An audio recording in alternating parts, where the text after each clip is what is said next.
Bienvenue sur notre chaîne Demeure étoilée pour une nouvelle histoire, celle d'un compagnon, mais pas n'importe lequel. Comment? Voyons ça de suite. Ce soir, nous allons parler d'un compagnon qui était alcoolique avant de se convertir à l'islam et qu'il est resté même après. Imaginez-vous, à l'époque de notre prophète sallallahu alayhi wa sallam, il l'a vu, il a vécu avec lui, mais il est resté dans cette mauvaise habitude. Ebu Mihjan al-Sakafi, radiallahu anhu, qu'Allah soit satisfait de lui. Avant de devenir musulman, il avait une habitude qui n'était pas bonne, qui était de boire de l'alcool. Il était très célèbre pour des poésies sur l'alcool, carrément. Mais cette personne ne s'est pas arrêtée là. Il a participé à la bataille de Taïf. Il n'était pas encore musulman. Et durant cette bataille, il a blessé le fils de Ebu Bekir radiallahu anhu. Il est dit que sur ces blessures, quelques temps plus tard, le fils de Hazrat Ebu Bekir a perdu sa vie. Cette personne, suite à la bataille de Taïf, s'est converti à l'islam. Il a vécu avec notre prophète, que la paix soit sur lui, pendant 1 an. Ce qui est impressionnant dans l'histoire de son compagnon, c'est que nous allons voir comment, même en vivant ne serait-ce que 1 an avec notre prophète, il a pu transformer sa vie. Et quels sont les messages pour nous suite à cette histoire? Ce compagnon a vécu, comme nous l'avons dit, seulement 1 an auprès de notre prophète, que la paix soit sur lui. 2 ans durant la période de Hazrat Ebu Bekir radiallahu anhu. Et toute la période de Hazrat Omar ibn Khattab radiallahu anhu. Justement ce soir, nous allons vous parler d'un événement exceptionnel qui lui est arrivé durant la période du calife Hazrat Omar radiallahu anhu. Qu'est-ce qui s'est passé? C'était durant une des grandes guerres, celle que notre prophète, que la paix soit sur lui, avait annoncée. Une guerre qu'il avait promis que les musulmans allaient gagner, celle contre les Perses, dit Iran aujourd'hui. Notre prophète sallallahu alayhi wa sallam avait annoncé qu'une grande guerre allait avoir lieu avec les Perses et que les musulmans allaient gagner. Bien sûr, à cette période, tout le monde, entendant cette nouvelle, pouvait seulement en rire, car les musulmans étaient en nombre inférieur et pas assez puissants pour renverser les Perses. Et durant la période du calife Omar radiallahu anhu, une grande armée a été préparée pour combattre l'armée perse. Les Perses, pour faire un petit rappel, étaient un peuple qui adorait le feu. Les musulmans préparèrent une grande armée pour faire la guerre dite Qadisiyya. À la tête de l'armée, un grand commandant et un grand compagnon, Saad bin Abi Waqqas, qu'Allah soit satisfait de lui. Ce compagnon était très célèbre pour son utilisation de l'arc et des flèches. Il était très fort. Il y a des récits magnifiques sur lui. Si Allah permet, on aura l'occasion également de parler de lui aussi dans une prochaine vidéo. Mais ici, ce que nous voulons raconter, c'est une partie de la vie de Ebu Mihjan radiallahu anhu. Et ce compagnon a participé à la bataille de Qadisiyya sous les ordres de Saad bin Abi Waqqas. Mais qu'est-ce qui s'est passé? Ce compagnon, qui s'était converti à l'islam depuis quelques années, n'a pas pu arrêter la consommation d'alcool.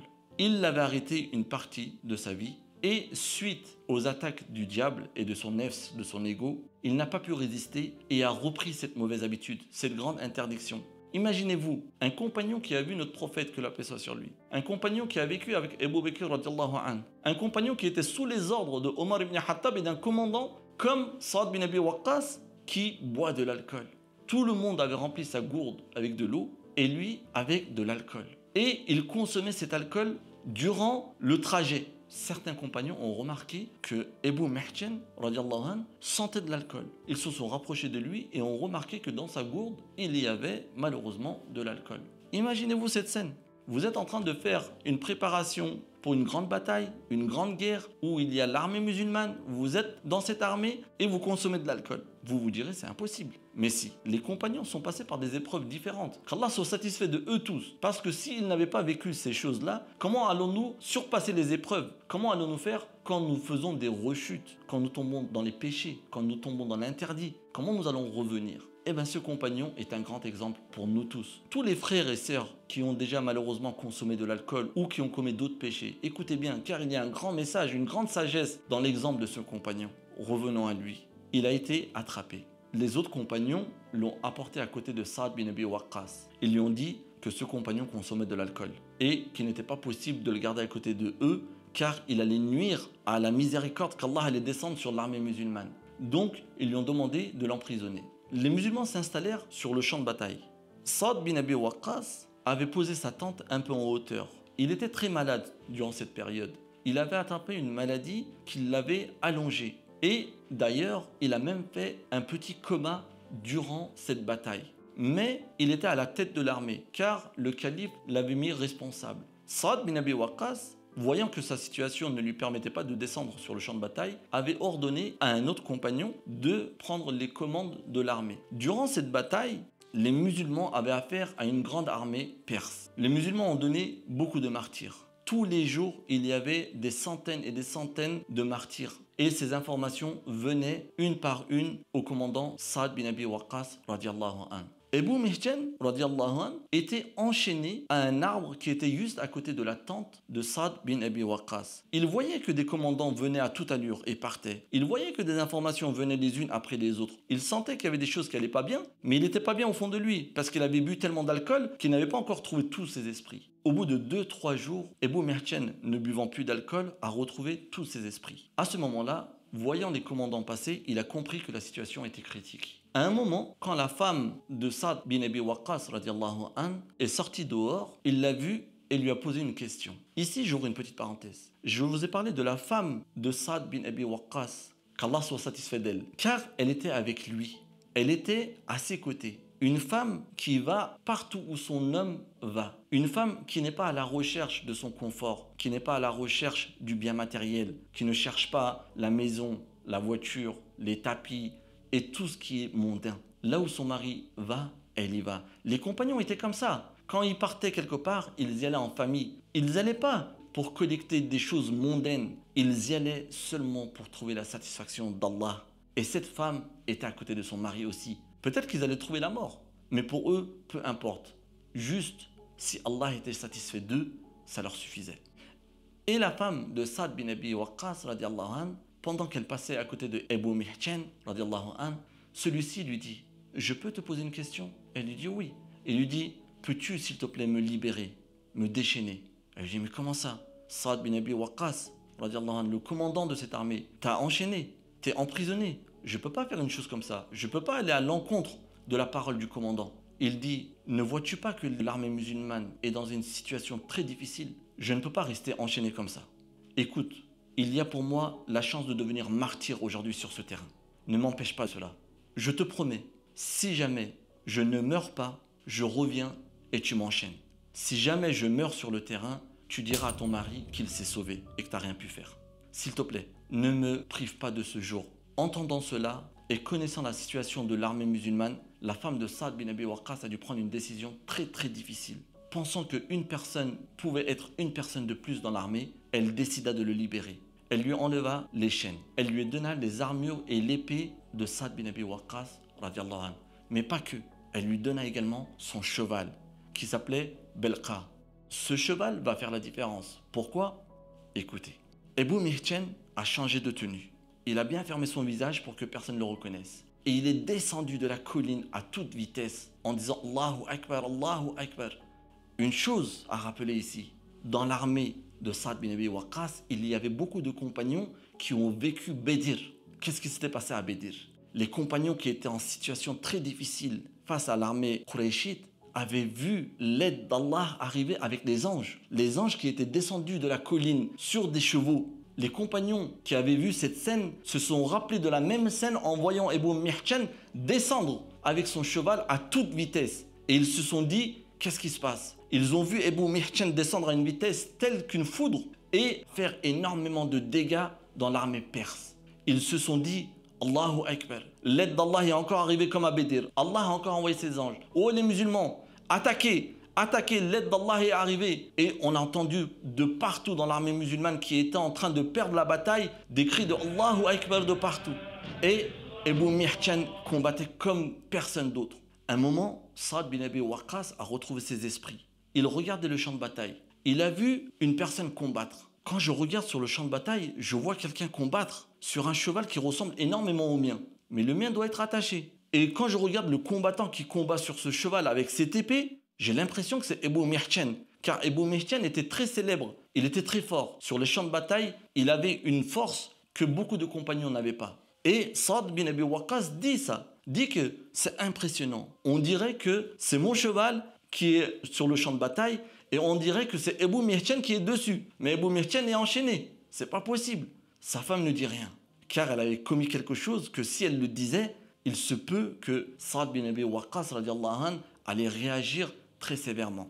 Finalement, les musulmans repoussèrent l'armée perse. L'armée perse était commandée par un commandant qui s'appelait Rustem. Ils ont repoussé l'armée et Rustem, selon les récits, est tombé dans un puits et l'armée musulmane l'a tué sur place. Voyant que leur commandant avait perdu la vie, l'armée perse s'est retirée. De ce fait, les musulmans remportèrent cette victoire que notre prophète, que la paix soit sur lui, avait annoncée pendant qu'il était encore vivant. Bien sûr, les musulmans étaient très joyeux. Des cris de Allahu Akbar de partout. Les commandants sont venus et se sont retrouvés dans la tente de Saad bin Abi Waqqas radiallahu anhu.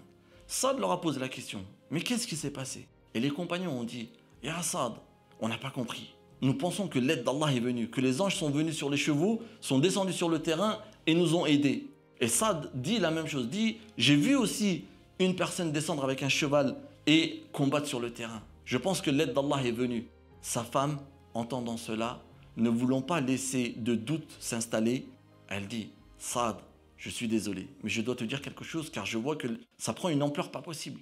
Il dit, oui, dis.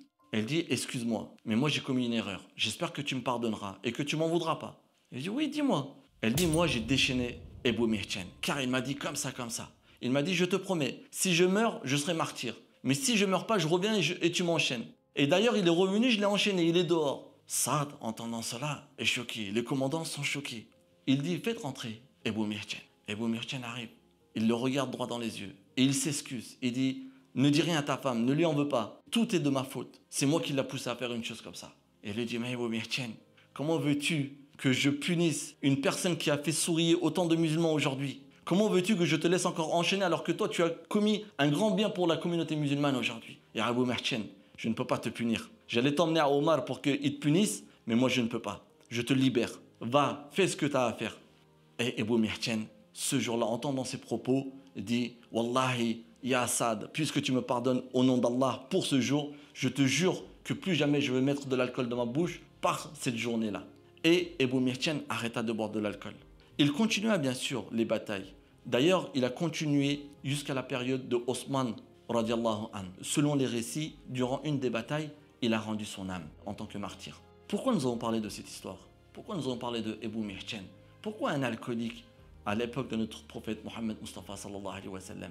Car eux, ces compagnons-là, ayant vu notre prophète sallallahu alayhi wa sallam ne serait-ce que quelques heures, quelques jours, quelques années, pour lui là on parle de seulement un an.